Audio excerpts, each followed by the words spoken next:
Hello. Today we're going to prove that 6 divides n cubed minus n when n is a non-negative integer. We're taking this from Rosen, Discrete Mathematics and its Applications, Chapter 5.1, Question 34. And that's in the 7th edition. So if you're using a different edition, that might be a different chapter or a different problem number. So before we start, let's look at what divides means. If I have two integers, say n and m, n divides m means that I can write m as some integer multiple of n. So L here is just an integer. So when it divides evenly, and then it's an integer multiple. So what we're trying to prove here in this vertical line is notation means divides. So we are trying to show that 6 divides n cubed minus n for integers greater than or equal to 0. That's our task. We'll do it by induction. Almost all of 5.1 is induction because the chapter is about induction. There might be other ways to approach this problem, but we are going to prove this by induction. And all induction starts with a base case.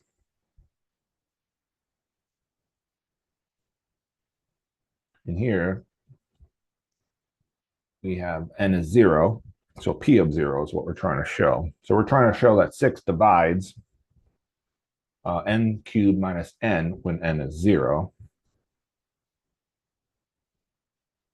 So is this true? Well, n cubed minus n is 0 cubed minus 0 is 0 minus 0 is 0.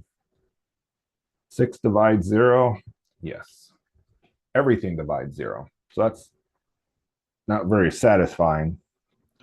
Well, let's look at different n. We don't need to, this is part of our proof. It just gives us a little bit of intuition of what's happening here. So if n is 2, n cubed minus n is 2 cubed minus 2, which is 9 minus 2. I'm sorry, 8 minus 2, which is 6. So 6 divides 6. All right, so the base case holds for n equals 0.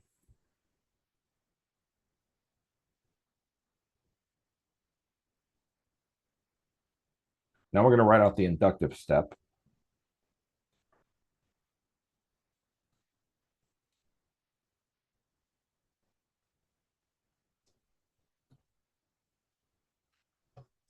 So the inductive step, first thing we're going to do is write out what our induction hypothesis is.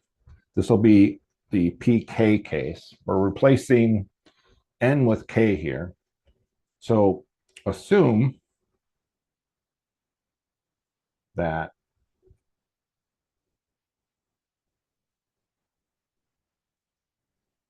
six divides k cubed minus k, or k greater than or equal to 0.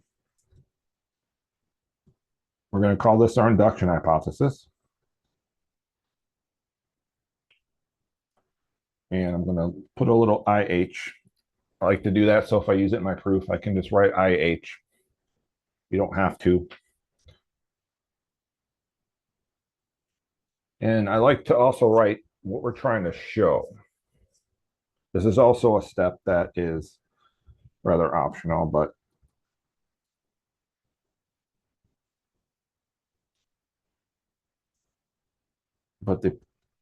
essentially the I want to show is the p k plus 1 case. Or just writing it out, I'm replacing k in the induction hypothesis with k plus 1. It's the next term.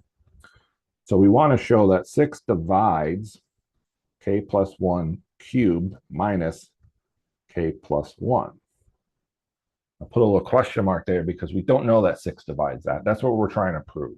So we want to show this is true. And so we are going to begin by looking at the k plus 1 cubed minus k plus 1.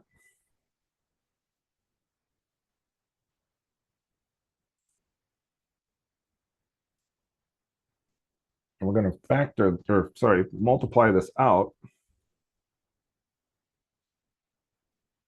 What we have literally is k plus 1 times k plus 1 times k plus 1 minus k plus 1. So we can distribute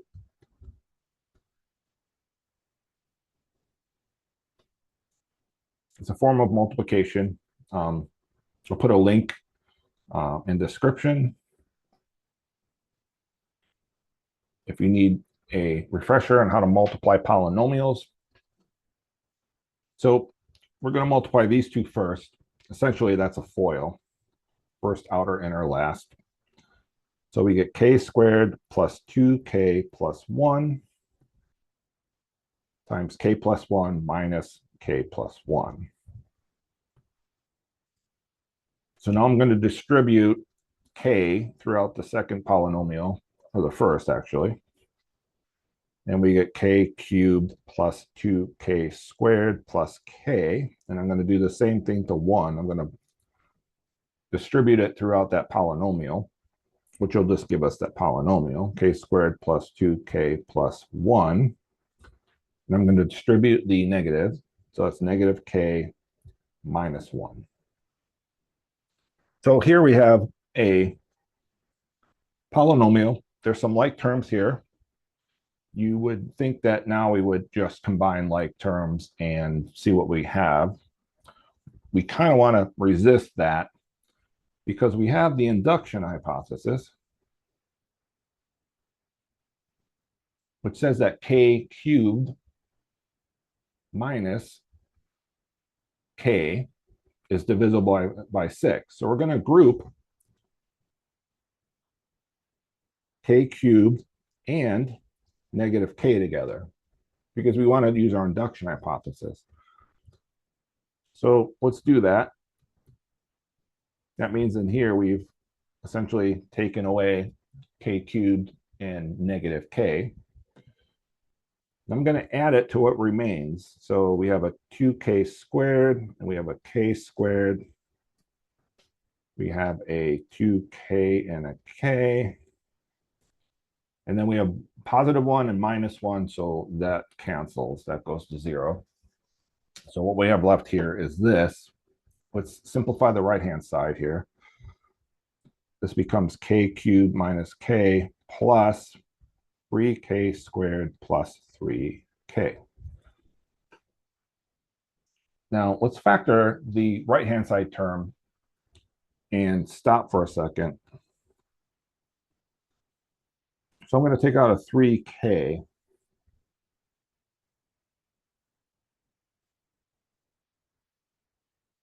Which leaves us with k plus 1. I also put a link to a factoring review if you need to review how to factor. I have a lecture on college algebra that deals with factoring polynomials of all kinds.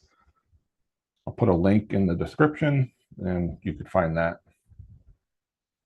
All right, so here we are. We have k cubed minus k plus 3k times k plus 1. Let's look at the first term because that's the induction hypothesis. So by the induction hypothesis, we said that 6 divides k cubed minus k. We also said that if something divides something, or if a number divides another number, we can write this as an integer multiple, all right, m, as an integer multiple of 6 for some integer m. That's what it means to divide integers. So I can replace k cubed minus k with 6m. So let me do that.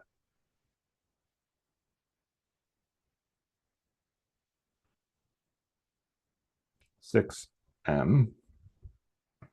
And then I have the second term, 3k times k plus 1. But I'm going to look at it a little bit differently. I'm going to look at it as 3 times k plus 1. Now, there's a couple ways we can do this. One is we proved that 2 divides n squared plus n in a previous video.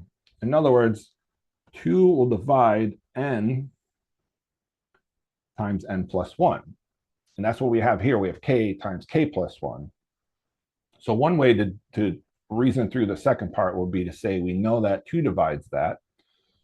Another way would be to say, well, if I have k and the next one, the next integer, k plus 1 is the next integer, we can look at odds and evens in that case, right? So if k, then k plus 1 follows it. If this is even, this is odd. If this is odd, this is even. So we can look at what happens when we multiply an odd and an even number. So remember that an even number, let's use p. We can write as 2 times p for some integer p. That means that an even number always written as some multiple of 2. And an odd number, we're going to use a different, we can't use p, so let's use q, will be 2q plus 1. This is what we define as odd and even in integers, right? 2 times some integer is even, 2 times some integer plus 1 is odd. So let's look at what 2p times 2q plus 1 is. Well, if we multiply this out, distribute, we get 4qp plus 2p. Now I can factor that. I can say 2, and I'm left with a q p times 2 times p. This is an integer. And we just said above that anything times 2 is even. So this is even. And anything that's even is divisible by 2. So we can recall from our previous proof that 2 divides n squared plus n, or we can just argue that an odd times an even will always be divisible by 2 because it's always even. So that means I can write k times k plus 1 as some integer multiple of 2. Let's reuse p for some p in the integers. Right? So we have 6m plus, and then we had 3 times k times k plus 1. Now we're saying that this is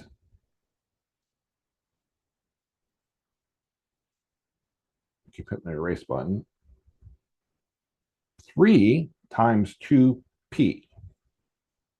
We distribute, we see we get 6m plus 6p. I could factor a 6 out of this, so we get 6m plus p. And m plus p is just an integer. So that means that k plus 1 cubed minus k plus 1 is an integer multiple of 6. And anything that's an integer multiple of 6 will be divisible by 6. Thus, 6 divides k plus 1 cubed minus k plus 1. And that's it. I always do both, but QED is fine. So that's it. We've shown that 6 divides n cubed minus n when n is greater than or equal to 0. And that's it. Now, this middle part where I argued that k times k plus 1 is even, calling the other proof that I did, I think it was problem 31 in the same book. You can You can write a tiny little proof that shows that, but then you'd be doing an induction proof inside of an induction proof. Or you could just argue that odd times an even is an even, and that's always an integer multiple of 2, so it's always divisible by 2.